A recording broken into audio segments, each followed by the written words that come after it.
Judaism dengan kitab Tanakh. Yang mana yang bisa mengkritisi? Islam ke Kristen atau Kristen ke Islam? Maka sejatinya yang mengkritisi itu adalah yang datang terakhir untuk memperbaiki yang sudah pernah ada. Selayaknya reformasi memperbaiki Orde Baru, dan Orde Baru tadinya memperbaiki Orde Lama. Inilah yang terjadi sekarang ini. Nah, jadi sejatinya kalau umat Kristen sudah bisa meloloskan kemudian dalil-dalil dalam Bible untuk ditelaah, untuk lolos dalam telaah pikiran atau akal kita, barulah kemudian layak untuk membahas Islam. Saya kira begitu, Bung. Terima kasih. Ya, baik. Mungkin Bang Victor bisa menjelaskan tentang kekristenan. Pijakan apa dasar pijakan Anda tentang kekristenan? John Wick, Muslim apa Kristen, John Wick? Saya Kristen. Baik, silakan kalau Anda mau bernarasi, apa pijakan Kristen tentang ketuhanan ini? Maksudnya gimana? Pijakan Anda, dasar Anda menuhankan Yesus itu apa dasarnya, Bang? Silakan. Oh, oke. Tapi penjelasannya panjang sih. Nggak apa-apa, jelasin aja. Nanti mungkin Gurunda bisa membantah nanti, bisa meluruskan. Silakan. Iya. Selamat malam ya semuanya. Saya juga sering lihat debatnya Bang Zuma nih di medsos. Salam Ya, kenal kasih, Bang. Bang. Salam Makasih, kenal. sama-sama. Walaupun kita beda iman, tapi kita tetap saudara sebangsa tanah air betul, ya. Betul. Iya. Siap. Jadi gini, dasar saya pribadi, kalau saya secara pribadi, saya tadinya juga bukan Kristen, dari agama lain, tapi bukan Islam. Saya dari agama lain yang bukan Islam juga, tapi bukan Kristen. Saya juga sering berdebat dengan pendeta ya zaman dulu itu, dengan memakai ayat-ayat Yohanes 17 ayat 3, terus Matius 7 ayat 21 sampai 23 sampai 24 gitu. Jadi sering lah. Jadi pada intinya gini, kenapa saya percaya bahwa Yesus Tuhan? Karena saya percaya bahwa Tuhannya Abraham, Ishak dan Yakub itu, Tuhannya Musa, Tuhan yang menciptakan langit dan bumi itu 2000 tahun yang lalu turun ke dunia menjadi manusia, yaitu Yesus Kristus, dalam misi untuk penebusan dosa, karena manusia pertama telah kehilangan kemuliaan Allah karena telah jatuh ke dalam dosa. Karena sebenarnya dosa itu apa sih? Dosa itu kan pelanggaran terhadap firman-Nya. Ketika Tuhan berkata jangan buat A, dia buat A, nah itu pelanggaran, nah itu dosa. Seperti Tuhan berkata jangan makan, kalau di Alkitab kan dikatakan jangan makan buah pengetahuan yang baik dan jahat. Bila mana engkau makannya, maka engkau akan mati. Mati di sini artinya mati secara rohani, jiwa, dan yang terakhir adalah mati secara tubuh. Nah, kalau di Islam kan diajarkan jangan makan buah koldi. Nah akhirnya karena dia melanggar, yaitu Adam, manusia pertama, akhirnya dibuang kan. Jadi sebenarnya dosanya Adam kan bukan yang membunuh, bukan berzina, bukan mencuri ya kan gitu, tapi dosanya cuma makan doang gitu loh. Kenapa makan doang bisa jadi dosa?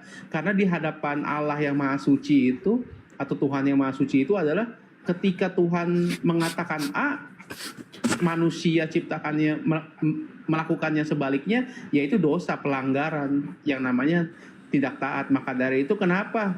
Karena semua Bang manusia... John, bisa langsung ke poinnya Bang John, biar cepat diskusinya. Iya, poinnya kurang lebih itu. Nah jadi ya makanya kenapa saya menuhankan Tuhan, bukan menuhankan, tapi memang di dalam iman saya bahwa Yesus Kristus itu adalah Yahweh atau Yehova itu, atau Allah yang Esa itu, tapi juga Ehad. Ehad artinya suatu kesatuan gitu, karena matematikanya Tuhan sama matematikanya kita manusia berbeda gitu. Nah jadi ya kurang lebih sih seperti itu sih. Baik, mungkin Gurunda mau membantah, silakan Gurunda. Iya, baik. Jadi kalau kita berbicara mengenai konsep Tuhan, Tuhan itu jelas adalah entitas absolut, entitas tunggal yang absolut. Tunggalnya Tuhan di sini bukan satu, tetapi esa. Dia tidak bisa dibagi dua. Kalau satu masih bisa bagi dua, bagi tiga, bagi empat, bagi lima, dan seterusnya.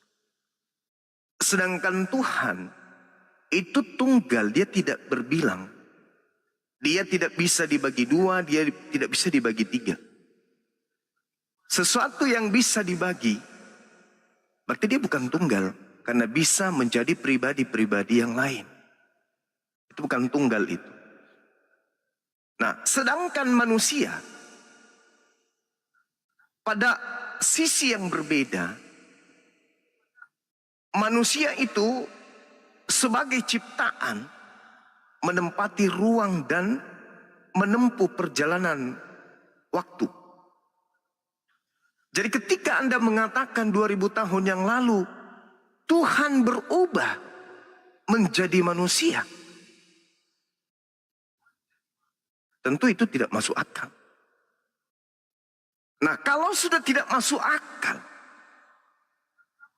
dan itu adalah konsep, maka Tuhan itu tidak maha mengetahui. Kenapa tidak maha mengetahui? Karena Tuhan menciptakan manusia tidak mengetahui bahwa akal yang dia ciptakan berupa objek pada diri manusia itu ternyata tidak mampu menelaah dirinya. Itu satu.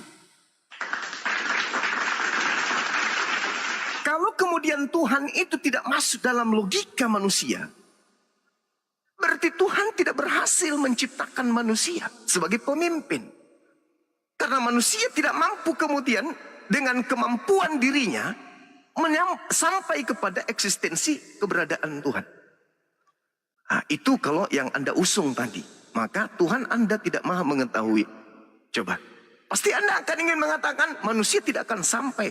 Logika manusia tidak akan sampai melogikakan Tuhan. Kenapa? Karena Anda yang membuat karikatur sendiri tentang Tuhan. Sementara Tuhan menerangkan dirinya dalam Al-Quran maupun dalam kitabnya orang Yahudi. Laisa kamislihi syai'. Lam yalid wa lam yulad. Jelas itu. Bilangan 23 nomor 19. Bukan manusia dan bukan anak manusia. Lam yalid wa lam yulad. Laisa kamislihi syai'. 2 Samuel 7 nomor 22. Tuhan maha tinggi. Tidak sama seperti apapun. Tidak ada yang serupa dengan Tuhan. Nah, lalu Anda kemudian mengatakan 2000 tahun lalu Tuhan datang nuzul menjadi manusia. Berarti Tuhan datang dalam bentuk ciptaan. Ini sudah tidak masuk akal. Sudah nggak masuk akal. Kalau Tuhan tidak masuk akal, di mana akal ini adalah sesuatu yang Tuhan ciptakan sebagai bahan mutlak dimiliki oleh manusia untuk mengetahui dirinya, maka Tuhan yang Anda sembah itu tidak maha mengetahui. Gagal dia. Gagal. Nah, inilah yang dikatakan oleh kitab saudara dalam Yohanes 1 nomor 18, tidak ada satupun manusia yang pernah melihat Tuhan. Bahkan Yesus Matius 5 nomor 37, Tuhan yang mengutus aku, kamu tidak pernah melihatnya dan suaranya pun tidak bisa kau dengarkan. Bahkan Paulus sendiri dalam 1 Timotius 6 nomor 16, dialah satu-satunya yang tidak pernah tersentuh oleh kematian. Bersemayam dalam terang. Tak ada seorang pun yang pernah melihatnya dan tak akan pernah ada manusia yang pernah melihatnya. Baginya hidup yang kekal. Nah, sedangkan Yesus tidak bisa masuk kaidah itu. Berarti Yesus itu bukan Tuhan. Dengan kata lain, Anda mengatakan Tuhan Anda turun ke bumi menjadi bukan Tuhan. Lalu mati untuk menjadi Tuhan kembali. Itu konsep entah dari mana datangnya. Karena konsep itu tidak diajarkan oleh para nabi termasuk Yesus. Bahkan Yesus mengatakan, kalau Anda lihat di dalam Yohanes 7 nomor 28-29, di situ sangat jelas Yesus mengatakan, aku bukan Tuhan. Kalau Anda ada yang bertanya, wahai Bang Suma, di mana Yesus mengatakan dirinya bukan Tuhan? Jawab. Yohanes 7 nomor 28 nomor 29. Yesus berkata dengan jelas, aku bukan Tuhan. Kenapa saya mengatakan begitu? Karena Yesus mengatakan, kamu tidak mengenal Bapa, tapi kau mengenal aku. Berarti aku bukan Bapa. Jelas itu. Nah, jadi, ya, tapi itu tidak apa-apa. Itu adalah konsep keyakinan saudara. Kita menghargai iman saudara, kepercayaan saudara. Tapi ketika berbicara mengenai Tuhan dalam skala global, maka konsep bertuhan Anda itu sangat keliru. Tidak ada diajarkan oleh para nabi termasuk Yesus. Demikian. Ya, baik, silakan Bang John atau Bang Victor mau membantah, silakan. Bang John, Bang Victor silakan. Ya, kalau dari saya yang pertama memang gini ya, memang Tuhan itu sebenarnya kan irasional, di luar batas akal manusia ya. Yang pertama, tapi yang tadi ayat-ayat yang Bang Zuma bilang itu memang benar, itu ada di Alkitab. Memang sebenarnya memang Alkitab itu juga untuk dimengerti makna yang sesungguhnya itu memang harus secara roh, karena apalagi perjanjian baru itu beda, perjanjian lama sama perjanjian baru itu sangat berbeda. Perjanjian lama adalah di mana Tuhan itu mengadakan perjanjian secara fisik, secara lahiriah, dan kutuk dan berkatnya juga diterima juga secara fisik oleh bangsa Israel pada masa itu. Tetapi di perjanjian baru itu Tuhan mengikatkan dirinya dengan perjanjian secara roh. Makanya berkat atau kutuk yang diterima juga secara roh gitu. Jadi sebenarnya itu yang tadi yang Bang Zuma bilang saya kurang gitu ingat, tapi yang pasti tadi saya ada ingat mengenai yang ayat-ayat tersebut seolah-olah kontradiksi dengan sisi ketuhanannya Yesus Kristus memang. Tapi gini, tapi kalau mau lihat ketuhanannya Yesus Kristus itu lebih jelasnya itu di dalam kitab Wahyu itu lebih jelas, Bang. Karena di kitab Wahyu pasal 1 ayat 8 itu dikatakan yang waktu Yesus Kristus menampakkan diri kepada Rasul Yohanes itu memang itu, nah itu benar-benar rupanya seperti apa itu, nah itu yang seperti di kitab Wahyu, memang sebagai waktu dia turun ke bumi sebagai manusia, ya memang rupanya sebagai manusia dapat dilihat, dapat dipegang, makanya dapat disalib, bahkan sampai disiksa dan lain sebagainya. Gitu. Mungkin bisa langsung dibantah, Guru, enggak tiktokan aja di Wahyu 8 itu. Iya. Oke, baik, Bung. Nah, ini ketika kemudian Yesus berkata ya di dalam Yohanes 8 Yohanes 12 nomor 49. Aku tidak berkata-kata dari diriku sendiri. Apa yang aku katakan adalah apa yang diperintahkan oleh Tuhanku untuk aku katakan dan aku sampaikan. Nomor 50-nya, dan firman Tuhan itu kekal. Artinya tidak akan pernah berubah. Ini ucapan Yesus pada masa beliau penginjilan. Dan masa penginjilan Yesus, saya sebagai apologet nih, bersama dengan guru-guru saya yang ada di sini, itu kita sudah berapa puluh tahun mengkaji Bible. Tidak ada satupun pernyataan dari Yesus yang sesuai dengan pernyataan penulis di Pulau Patmos, yaitu buku mimpi, atau yang sekarang kita kenal dengan kitab Wahyu. Itu tak ada satupun pernyataan Yesus yang seirama dengan itu. Akulah Alfa, akulah Omega, akulah yang terdahulu, akulah yang terkemudian. Tak ada sedikit pun. Bahkan kalau Anda melihat data Yohanes 8:42, aku datang bukan atas kehendakku. Berarti yang maha berkehendak itu bukan Yesus. Yesus ini adalah makhluk baru, ciptaan baru.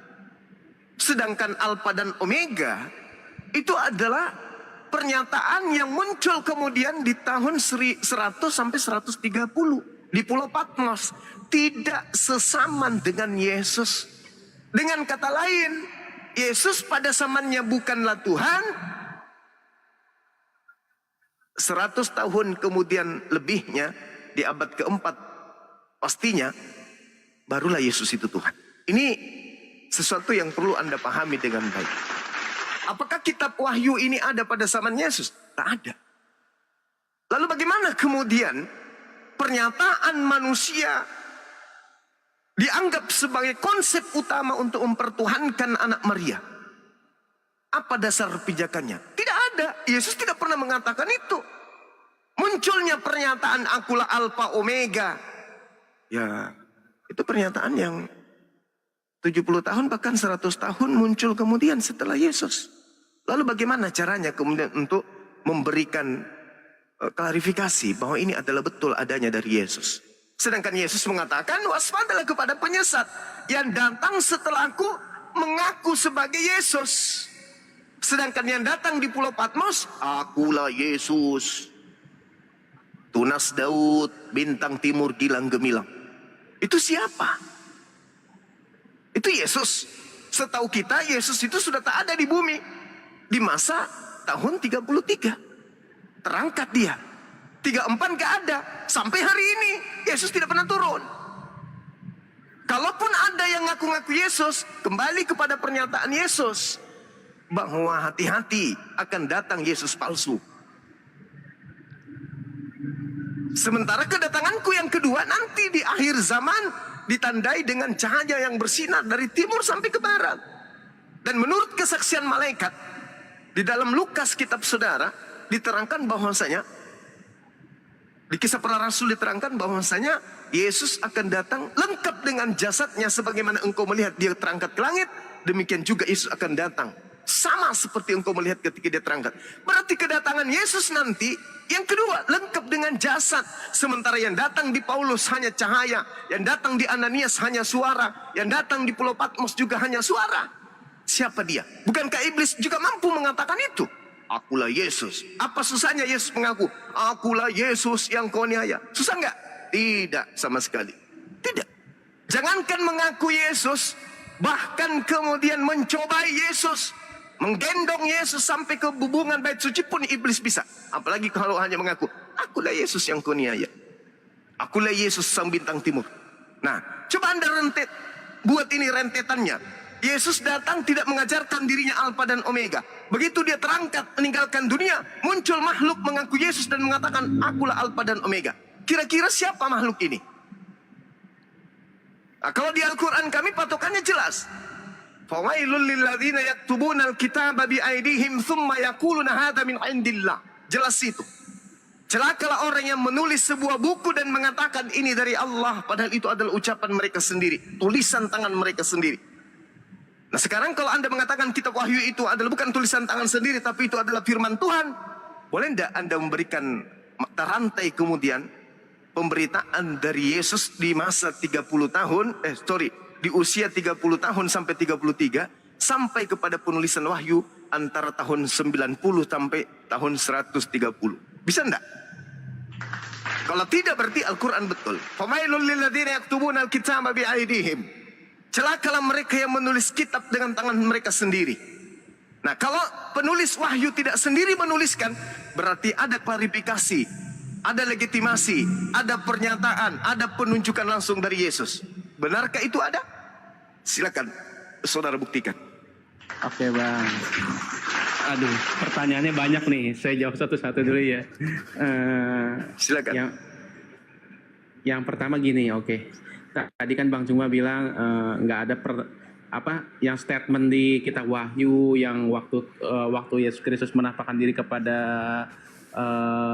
Paulus waktu masih jadi Saulus, itu kan seolah-olah kontradiksi dengan pernyataannya di keempat kitab utama, di keempat kitab Injil, yaitu Matius, Markus, Lukas, Yohanes, ya kan.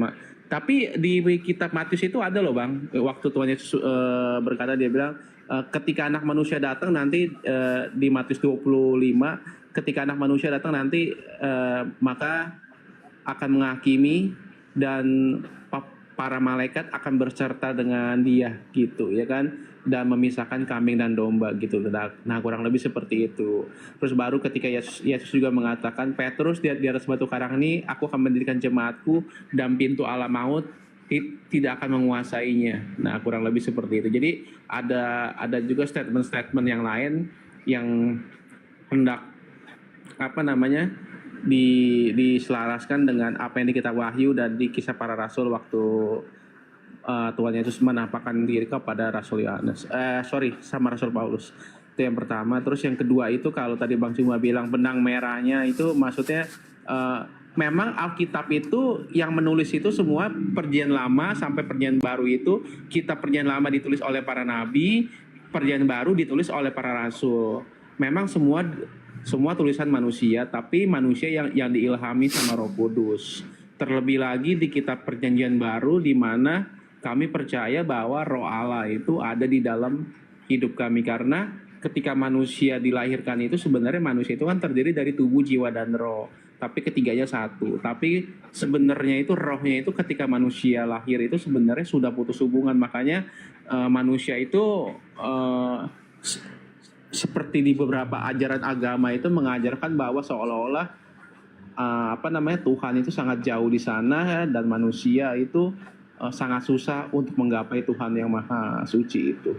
Nah, tapi kalau di dalam kekristenan itu kami percaya bahwa ketika kami lahir baru, Roh Tuhan itu atau Roh Allah itu turun masuk ke dalam kami, maka roh kami yang tadinya mati dihidupkan kembali, makanya kami bisa berkomunikasi, bahkan kami bisa mendengar suara Tuhan, dan bahkan ada yang mendapatkan karunia untuk mendapat penglihatan tentang surga dan tentang neraka dan tentang alam roh, gitu, kurang lebih seperti itu.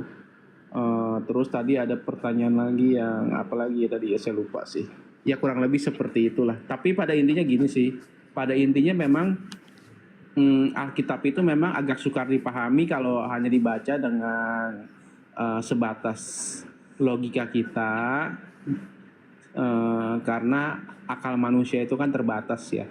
Gitu, kalau kita mau mencoba memahami Tuhan yang di luar batas akalan kita, karena Tuhan itu kan di luar time, space, and matter, di luar waktu, benda, dan tempat ya.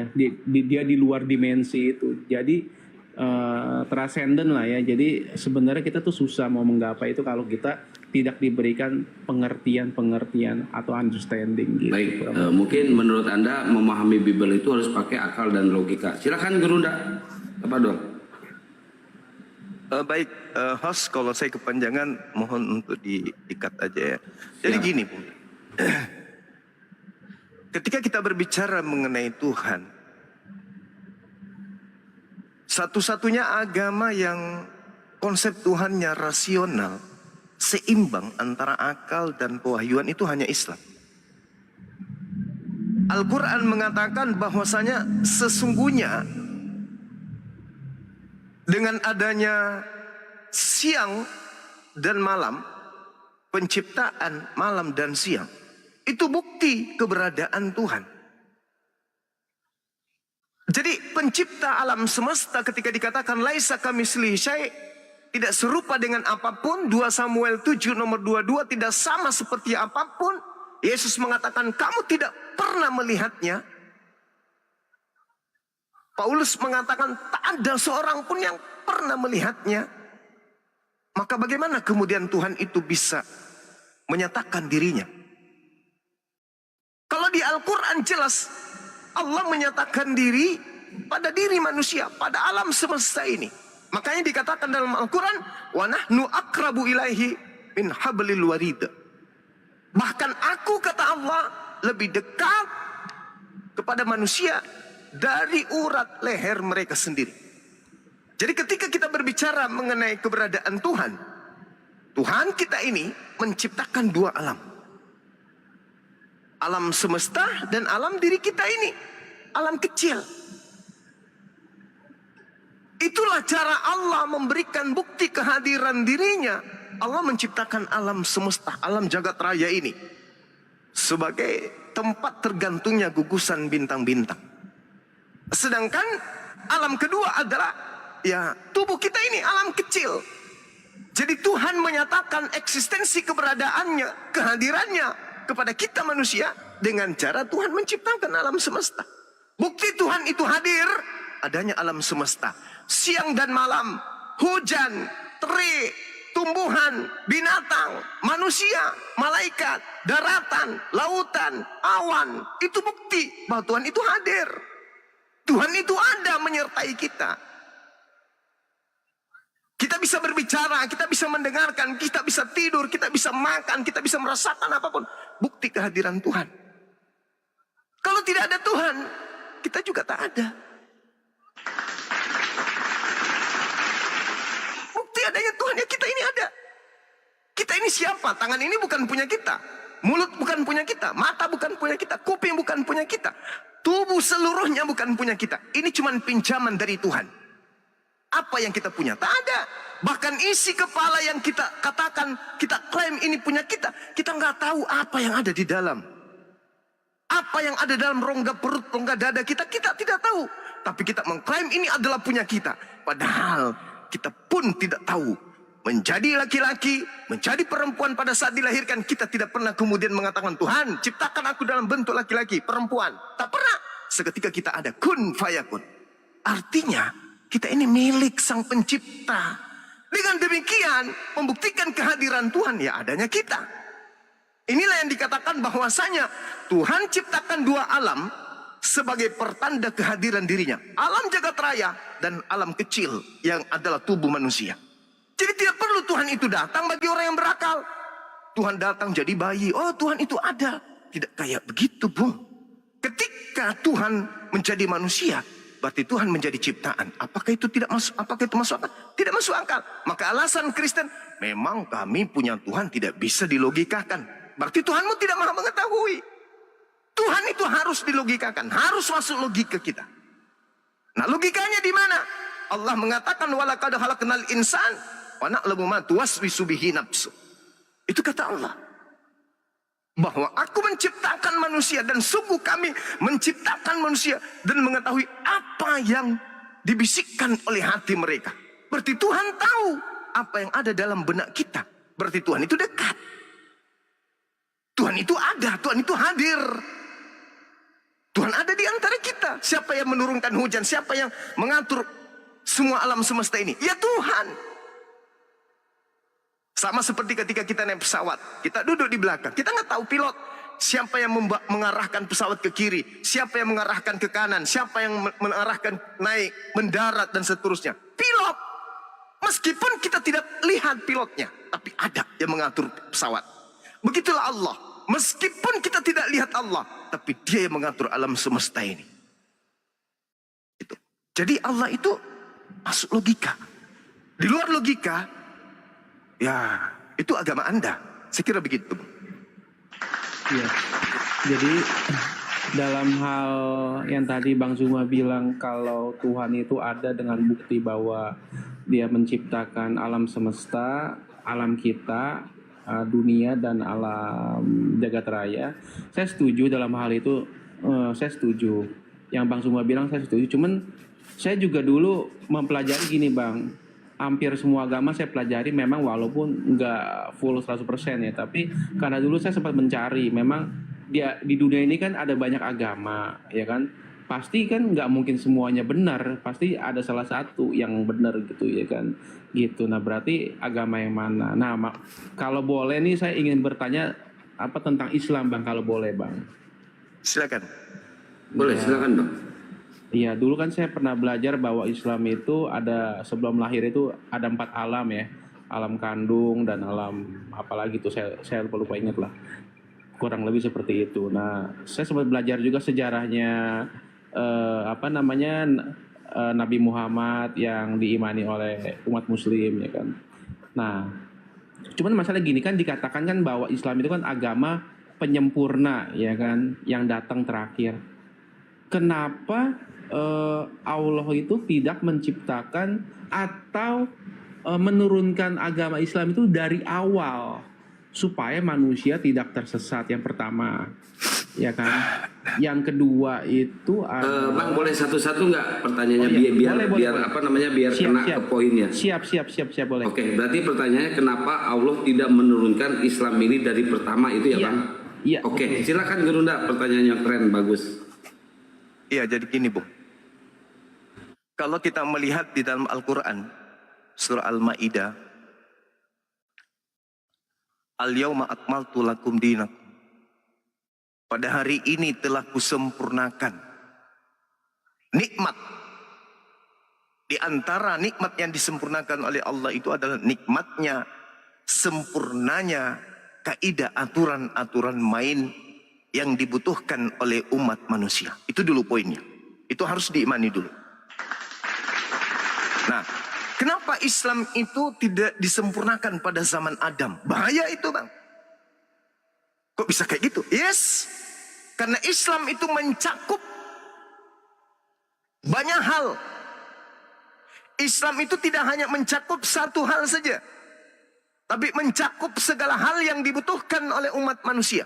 Kesempurnaan Islam itu bertolak tumpu kepada semua aspek yang dibutuhkan demi kemaslahatan umat manusia. Contoh, ibadah haji misalnya. Bagaimana seandainya pada masa Adam alaihissalam sudah ada perintah haji? Apakah relevan? Enggak relevan. Maka ketika kemudian Islam itu dikatakan disempurnakan, berarti item-item pengajaran tentang dinul Islam, ajaran Islam, itu sudah Allah tanamkan sejak Nabi Adam alaihissalam. Apa itu? Ketaatan. Perintah untuk taat kepada Tuhan. Maka ketika kemudian satu pelanggaran yang dilakukan oleh Adam alaihissalam, maka dia dihukum oleh Tuhan. Karena melanggar perintah. Nah, Islam itu datang damai sejahtera. Shalom, salam. Islam adalah damai sejahtera. Ketika Adam alaihissalam kemudian mentaati perintah-perintah Tuhan, hidupnya akan damai. Hidupnya akan sejahtera. Adam bertuhankan satu Tuhan. Itu kaidah. Itu aturan. Nah, ketika melanggar satu perintah, maka Adam kemudian kena pelanggaran. Tapi di Islam kemudian diajarkan fatalaqa Adamu min rabbih kalimatin fataba alaih. Innahu huwat tawwabur rahim. Ketika Adam kemudian bersalah, Allah kemudian memberikan kalimat untuk bertaubat. Lalu Adam alaihissalam bertaubat. Taubatnya diterima. Tidak ada dosa waris. Keturunannya tak ada yang mewarisi dosanya. Tak ada. Karena kenapa? Adam bertaubat, tobatnya diterima. Selesai perkara. Nah, kenapa tidak dia sampaikan Islam pada masa itu? Sudah disampaikan. Yang sampai pada Adam masa itu adalah Islam. Dalam skala kecil. Belum disempurnakan. Islam kemudian beranjak kepada masa Abraham alaihissalam. Islam sudah ada. Abraham diajarkan kemudian ajaran Islam. Namun belum sempurna. Setelah itu kepada Nabi Musa. Islam sudah ada. Belum sempurna. Nabi Isa, Yesus. Islam sudah ada. Belum sempurna. Belum, tapi sempurna pada zamannya. Karena ajaran-ajaran kepada Abraham, kepada Nabi Musa, kepada Nabi Isa, itu sifatnya hanya bersifat sementara. Karena kenapa? Itu hanya berlaku pada zamannya. Karena ajaran itu tidak relevan dengan semua zaman. Ketika Islam datang, maka seluruh aturan Islam, seluruh hukum Islam, itu relevan dengan secanggih apapun, semodern apapun zaman itu. Sampai kiamat, ajaran Islam tetap relevan untuk dilakukan. Contoh. Contoh ketika ada perintah kemudian di dalam ajaran Yahudi. Seperti Sabat misalnya. Hari Sabtu. Gak boleh melakukan apapun. Tak boleh menyalakan lampu. Tak boleh melakukan apapun. Ingat bang. Hari ini. Perbankan. 1 jam aja listrik padam. Apa yang terjadi? Di negara kita ini dulu. Di negara kita ini dulu. 1 jam listrik padam. Perbankan. Tanpa genset. Tanpa cadangan kemudian aliran listrik. Maka perekonomian akan beku. Dan itu akan mendatangkan kerugian yang sangat luar biasa. Sabat, kalau sungguh-sungguh sabat, listrik tak boleh dinyalakan. 1 hari. 1 hari, 24 jam listrik tidak dipadam, tidak dinyalakan sama sekali. Ekonomi dunia buntu. Dan itu terjadi 4 kali dalam sebulan. Kacau negara bumi ini. Kacau bumi ini. Itu baru satu aspek kehidupan. Baru perbankan. Belum kesehatan rumah sakit dan seterusnya. Bagaimana orang yang mau operasi jantung? Bagaimana orang yang kemudian diopnam, masuk UGD dan seterusnya? Mati lampu selama 24 jam karena sabat. Apakah itu masih bisa dilakukan? Tidak bisa. Maka Allah menggantikan hukum itu. Apa hukum yang digunakan oleh Allah? Kemudian, ya ayyuhalladzina amanu idza nudiya lis-salati min yaumil jum'ah. Maka hukum yang setelah Sabat berganti untuk seluruh manusia sampai hari kiamat adalah salat Jumat.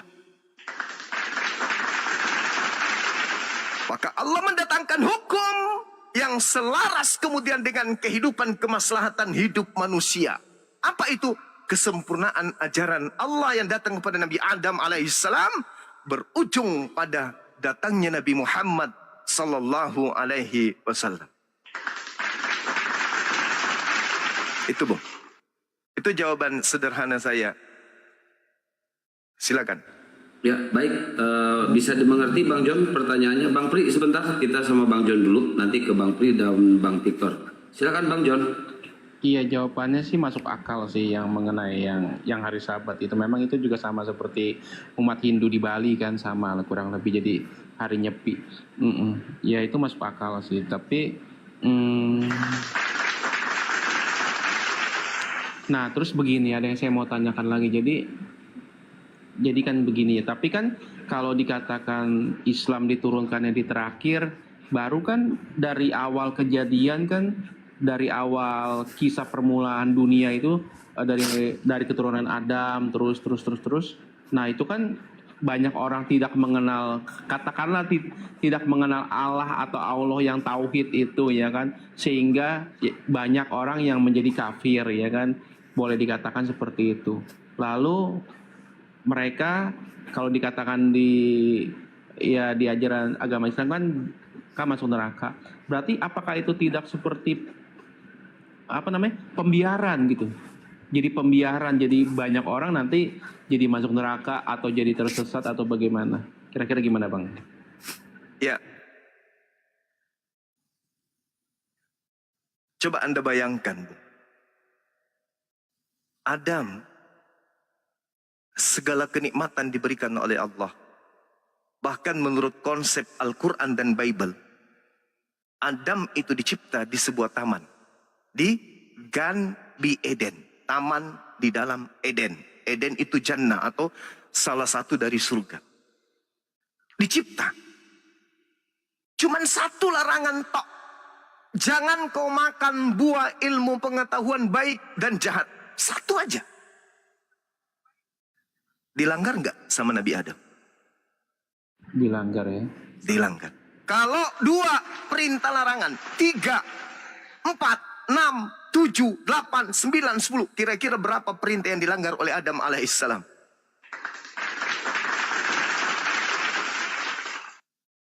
Bisa dihitung kalau ajaran Al-Quran dibawa pada masa Adam alaihissalam, maka Adam tak layak masuk surga. Karena akan penuh dengan pelanggaran-pelanggaran. Sama seperti ketika Nabi Musa diajarkan perjanjian baru. Allah mengatakan memberikan ketetapan kepada Nabi Musa dalam Al-Quran surah Al-A'raf ayat 145. Perintahkan kepada kaummu untuk berpegang teguh kepada hukum Tauratku. Apa yang terjadi, Bung? Dilanggar. Ini baru hukum-hukum yang datang skala kecil kepada umat Bani Israel. Sedangkan mereka, kalau Anda melihat Bible, mereka minta makanan dari langit, turun dari langit. Mereka minta kemudian diselamatkan, turun dari langit. Mereka kemudian ingin melihat kuasa Tuhan, turun dari langit. Apa yang mereka minta? Tuhan seketika beri secara spontan kepada mereka. Apakah mereka taat? Tidak. Sedikit aturan dikasih, dilanggar. Coba Anda baca Matius 23. Nomor 1, nomor 2, nomor 3. Anda baca itu. Diberikan aturan, dilanggar. Anda baca Ulangan 1. Bagaimana pelanggaran-pelanggaran yang diciptakan kemudian, yang dilakukan kemudian oleh orang Yahudi. Padahal aturan mainnya sedikit. Ulangan 11 nomor 30. Perintah yang kuberikan kepadamu itu ringan, mudah, dekat untuk kau jalankan. Tapi dilanggar. Bagaimana kalau ajaran Al-Quran yang dikasih kepada mereka? Semuanya akan dilanggar. Itu satu. Yang kedua, Al-Quran berbeda dengan kitab-kitab sebelumnya, Bung. Taurat datang, ada jaminan Allah, ada jaminan Elohim. Aku wahyukan Taurat, Aku juga yang akan menjaganya. Ada? Nggak ada. Zabur ada? Ada. Injil ada perintah? Ada. Kenapa? Allah Maha tahu. Umat di mana kitabku, aturanku aku wahyukan adalah umat yang tegar tengkuk. Dia tidak bisa memegang amanah. Sehingga hukum yang datang kepada mereka, ketika hukum ini diberlakukan untuk seluruh umat manusia sampai hari kiamat nanti, maka semua manusia akan tersesat.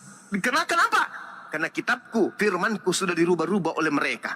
Maka aturan mainku yang berguna untuk manusia seluruhnya sampai hari kiamat harus kuamanahkan kepada bangsa yang bisa memegang amanah, yaitu Bani Yishmael.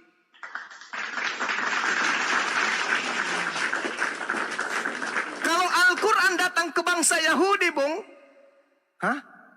coba lihat Taurat, coba lihat Zabur, coba lihat Injil. Ada Injil asli tiba di tangan Anda? Tak ada. Yang ada hanya terjemahan, revisi. Dari mana asalnya? Mengakunya dari orang Farisi. Bagaimana sekiranya Al-Quran yang diberlakukan seperti itu? Maka tak ada keselamatan sampai akhir zaman oleh manusia yang belum lahir. Mereka yang oleh karena kita menerima sebuah kitab yang hanya editan akan mendapatkan neraka sepenuhnya sampai hari kiamat.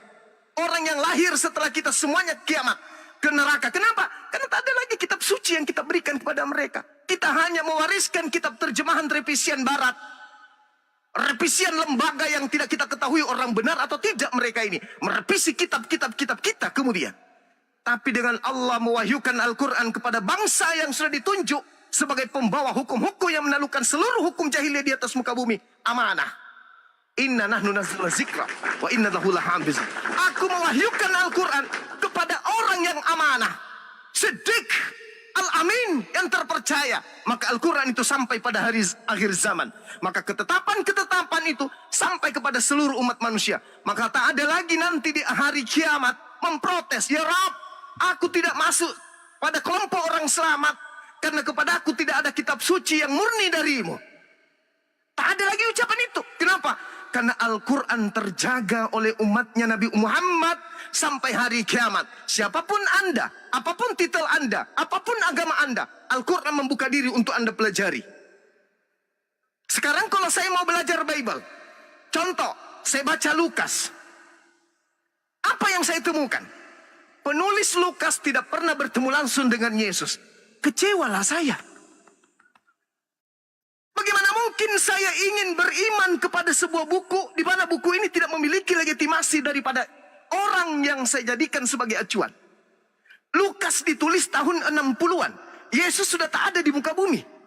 Yang menuliskan hanya hasil dari penyelidikan. Tidak ada kemudian rekomendasi dari Yesus terhadap kitab ini. Tidak ada legitimasi dari Yesus. Tidak ada pengesahan dari Yesus. Tidak ada ucapan sedikit pun dari Yesus tentang buku ini.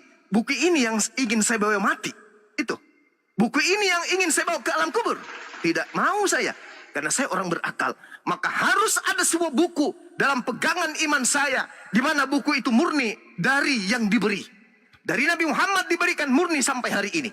Dan buku itu berfungsi disebabkan karena akal dan buku ini satu panduan. Jadi Al-Quran harus datang kepada orang amanah.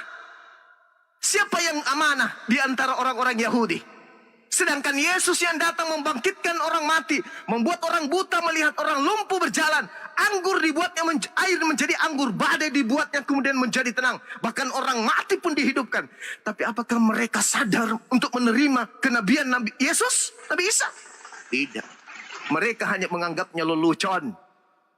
Jadi kalau Al-Quran datang kepada mereka pada zaman mereka, Al-Quran hanya dijadikan sebagai permainan saja.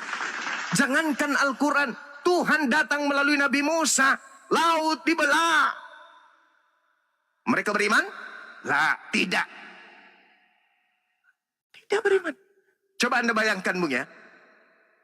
Kekuasaan yang menduduki kemudian Yerusalem. Di masa pembuangan. Kemudian mereka masuk ke tanah Kanaan. Kemudian sampai kepada Palestina, Yerusalem. Mereka dijajah oleh Romawi. Ada di antara mereka yang berjuang untuk membebaskan Palestina, Yerusalem, Israel? Tidak ada. Mereka masa bodoh. Mereka mencari kambing hitam. Sampai Yesus juga menjadi korban sebagai kambing hitam. Lebih baik Yesus mati daripada bangsa kita dirampas oleh orang Roma. Kenapa tidak berjuang? Kenapa enggak berjuang? Untuk membebaskan Palestina, Israel dari kungkungan penjajahan Romawi. Kenapa? Mereka masa bodoh.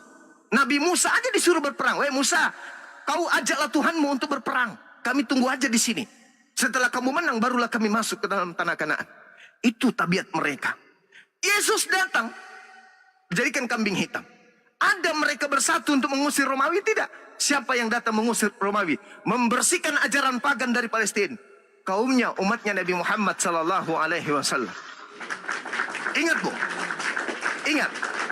Menurut tradisi orang-orang Katolik, sebelum kemudian Indonesia merdeka, misionaris dari Jerman sudah menapaki kakinya di tanah pertiwi ini. Belanda datang menjajah. Jerman sudah membawa agama Kristen masuk ke pertiwi. Ada mereka berjuang untuk melawan Belanda? Mereka justru datang melalui kaki tangan Belanda masuk ke Nusantara ini. Jerman yang membawa agama Katolik di tanah Medan, tanah orang Batak, tidak ada perlawanan terhadap Belanda. Tapi umatnya lah Rasulullah Muhammad sallallahu alaihi wasallam yang kemudian berjuang mengusir penjajah.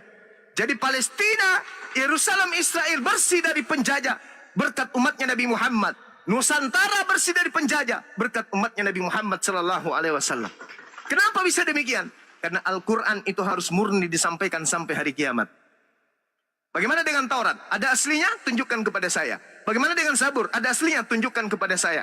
Bagaimana dengan Injil? Ada aslinya? Tunjukkan kepada saya. Bagaimana dengan Al-Quran? Aslinya mana? Nih. Di dalam pikiran dan akal umat Islam seluruhnya. Itulah Al-Quran. Saya kira begitu, Bung. Kenapa Al-Quran itu datang bukan pada zaman dahulu? Kenapa Islam datang bukan pada zaman dahulu disempurnakan? Datang pada masa Nabi Muhammad SAW. Karena disitulah kemudian lahir manusia suci di atas muka bumi yang bernama Nabi Muhammad SAW yang dibuatkan oleh Yesus dan juga Nabi Musa di dalam Ulangan 18 nomor 18 sampai nomor 19 dan juga di dalam Yohanes 16 nomor 7 sampai nomor 15. Demikian. Masya Allah, jawaban dari Gurunda sangat berkelas dan berilmu. Allahu Akbar. Mungkin Bang Victor mau menambahkan? Bang Victor? Baik, saya mau sedikit. Tadi saya dengar tentang pengetahuan cara beriman dari Islam ya, pengetahuan. Nah, saya tadi kan dengar tentang kabar baik ya, yang ada menurut Bang Juma itu kabar baik, ternyata itu suatu hukuman atau apalah istilahnya itu, kabar baik itu. Nah, itu dari secara logika pengetahuan kita itu juga nggak masuk akal ya. Kok kabar baik, kok bisa dia dapat hukum? Di mana ada kabar baik yang ternyata kita dapat hukuman, kan gitu. Ya, jadi menurut saya logikanya nggak masuk. Nah, yang kita percaya kabar baik itu justru yang datang dari Injil, bahwa dosaku sudah diampuni.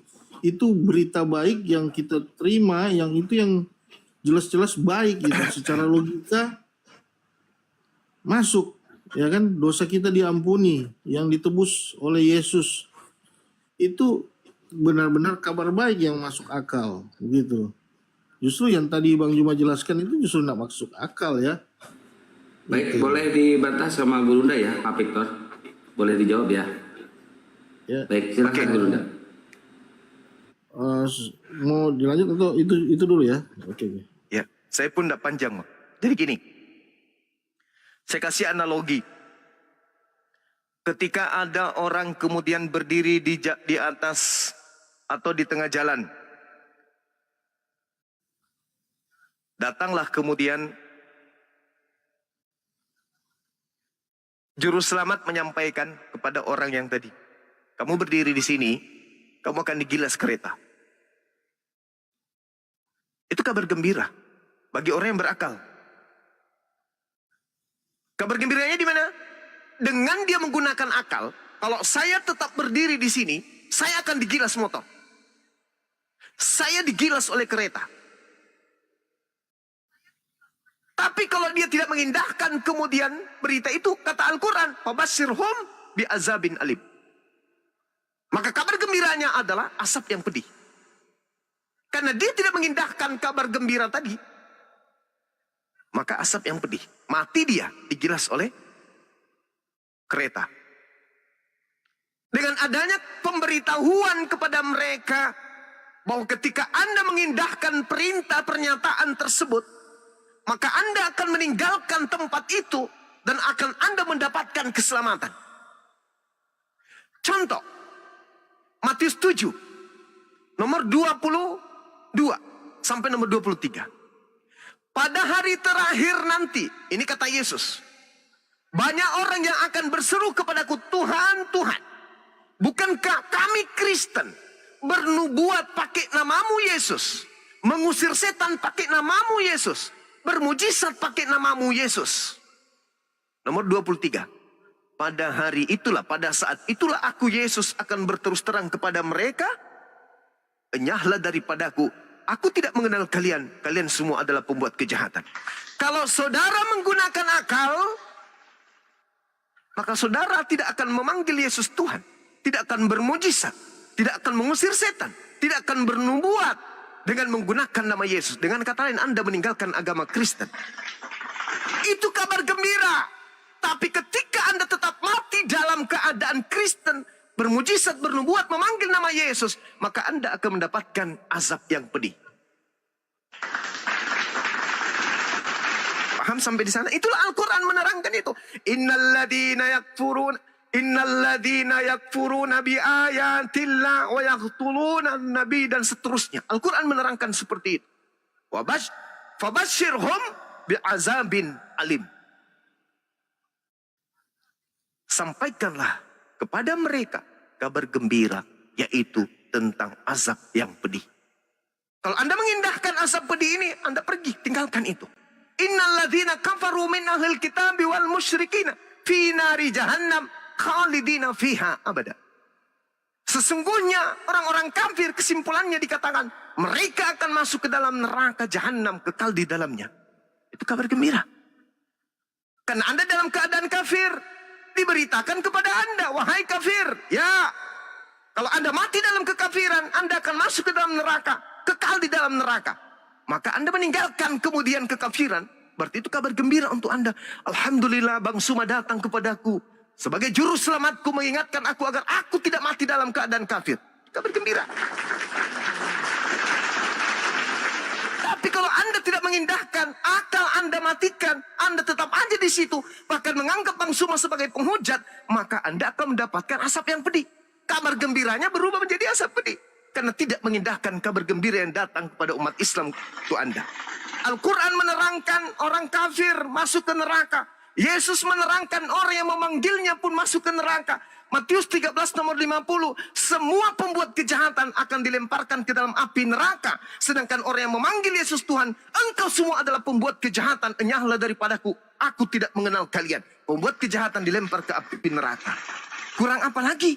Sekarang Anda mau menerima kabar gembiranya ini, Anda jadikan sebagai kabar asap yang pedih, atau Anda ingin menjadikan ini adalah solusi untuk keluar daripada asap yang pedih tersebut? Kembali kepada saudara. Ya, baik. Teman-teman mohon ditetap layar ya, biar komannya kuat, karena akun Gurunda banyak yang kena report. Mudah-mudahan yang ini kuat. Silakan Pak Victor.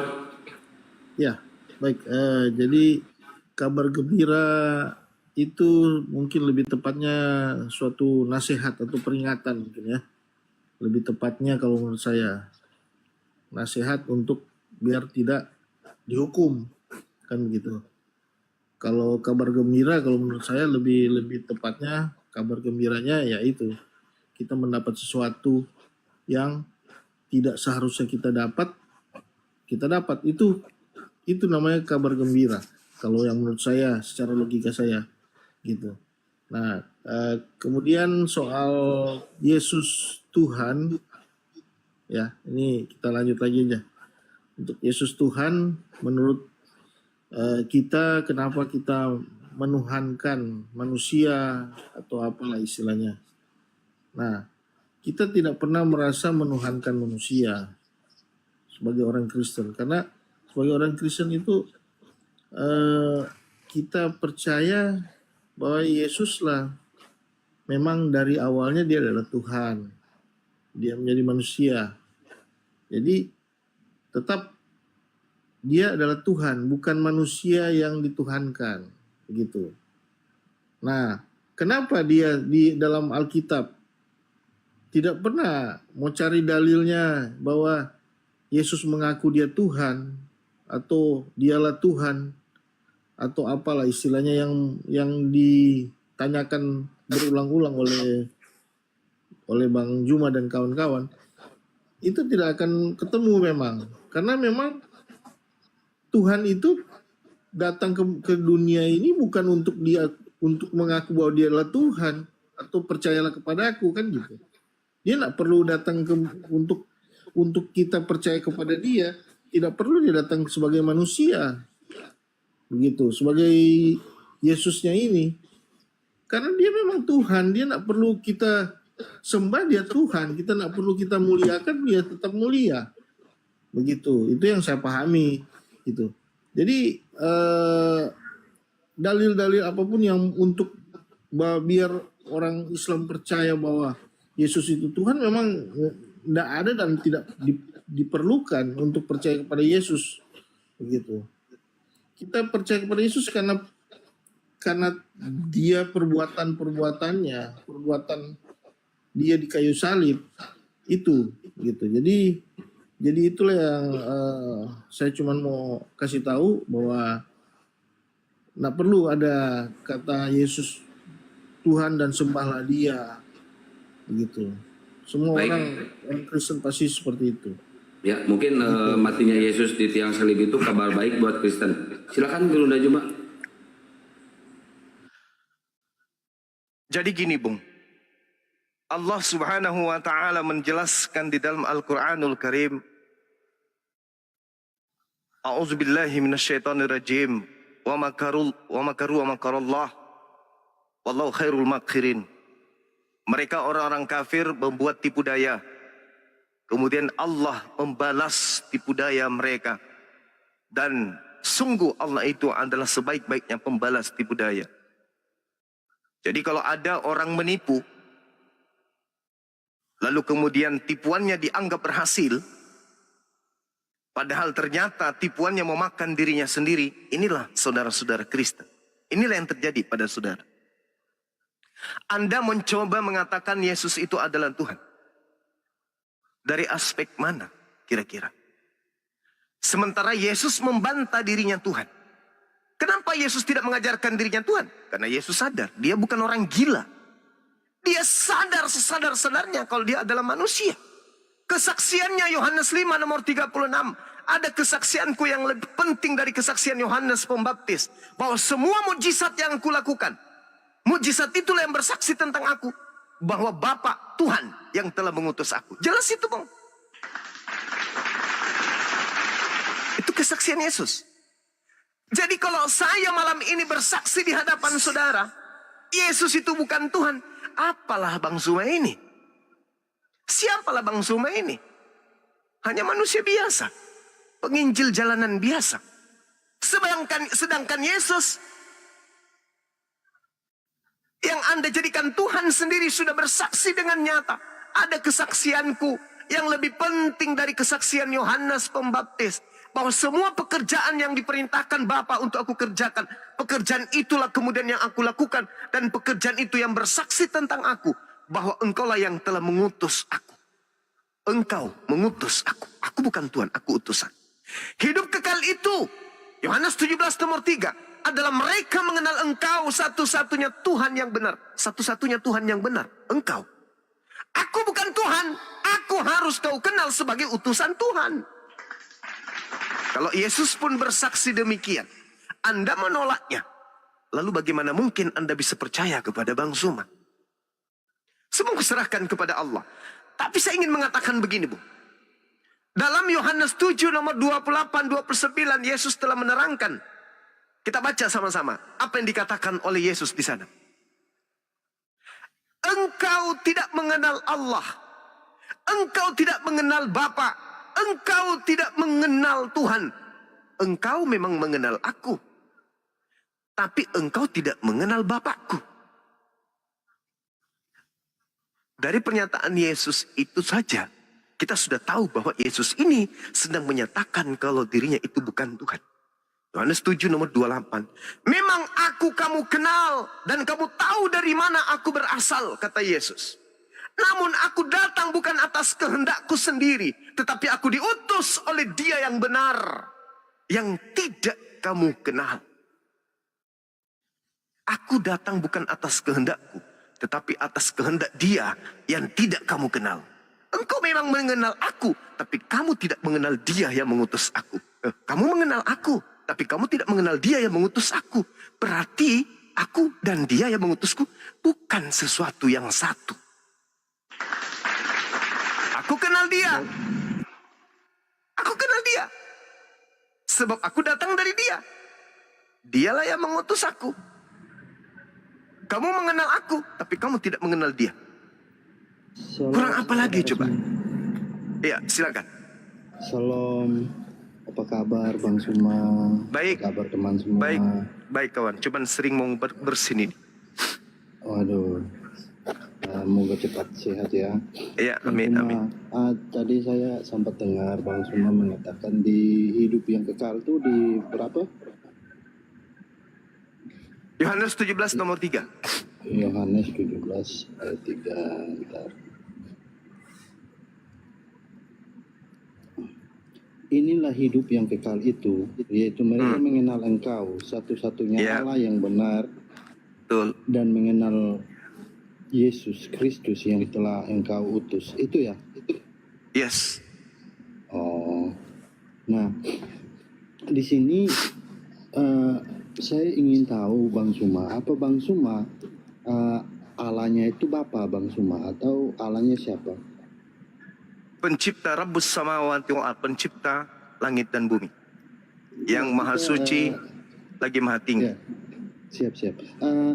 Maksud saya di sini kan ini menceritakan tentang Bapa. Yang dimaksud dengan Allah ini adalah Bapa. Iya, yang dimaksud Tuhan di situ Bapa. kenapa Tuhannya Yahudi kemudian mereka panggil dengan sebutan Bapa? Karena orang-orang Yahudi itu intim dengan Tuhannya. Tuhan bersama dengan mereka. Inni ma'akum. Amsal 3 nomor 11 nomor 12. Dengarkanlah didikan Tuhan agar engkau memperoleh hidup. Taatilah perintah Tuhan. Sebab Tuhan mengasihi engkau selayaknya ayah yang memberikan didikan kepada anaknya. Coba Anda baca situ. Jadi itu selayaknya Bapa yang memberikan didikan. Kenapa kemudian disebut Bapa? Karena dia layak disebut selayaknya seorang ayah yang memberikan didikan. Orang Yahudi melakukan pembangkangan, Tuhan selalu mendidik. Sampai kemudian pada endingnya Nabi Isa Yesus datang pun Tuhan masih memberikan didikan. Bahkan sampai datangnya Nabi Muhammad, qad ja'akum rasuluna yubayyinu lakum. Telah datang kepadamu wahai orang Yahudi, wahai pembangkang nabi-nabiku, wahai pembunuh para nabiku, telah datang kepadamu rasulku yaitu Nabi Muhammad. Diperintahkan, ikutlah kepadanya untuk jalan keselamatan. Qul in kuntum tuhibbunallah fattabi'uni yuhibbukumullah wa yaghfir lakum dzunubakum. Itu kata Allah, wahai ahli kitab, ikutlah kepada nabiku. Barang siapa yang ikut kepada beliau, maka engkau akan kuampuni dosa-dosamu. Aku akan mencintaimu, kata Allah. Saking cintanya Allah kepada mereka. Tapi meskipun demikian, mereka selalu ingkar sehingga mendatangkan kemungkaran Allah. Makanya mereka itu ibarat ayah dan anak. Makanya orang-orang Yahudi ini memanggil Tuhannya dengan sebutan apa? Sebutan Bapa. Menurut tradisi Bible, perjanjian lama dan perjanjian baru. Nah itu, kita masih pendekatan itu yang kita pakai. Artinya, ketika Yesus memanggil Bapa, dia sedang memanggil Tuhannya. Mana buktinya? Kisah Para Rasul 4, nomor 30. Coba Anda baca pelan-pelan. Apa yang dikatakan di sana? Yesus disebut sebagai hamba yang suci. Dalam Al-Quran, Inni Abdullah atani al-kitaba wa ja'alani nabiyan. Aku ini adalah hamba Allah. Jelas itu. Al-Quran, pernyataan Yesus dalam Bible saudara pun mengatakan bahwa dirinya adalah hamba. Yohanes 4 nomor 22. Aku Yesus menyembah apa yang aku kenal. Kalian menyembah apa yang tidak kalian kenal. Yesus hamba. Inni Abdullah atani al-kitaba wa ja'alani nabiyan. Yesus mengaku itu, Bung. Jadi ketika ada orang bertanya, Anda bertanya, apakah Allah sama dengan Bapa? Ingat, Bapa yang Yahudi maksud adalah Elohim. Yesaya 59 nomor 15.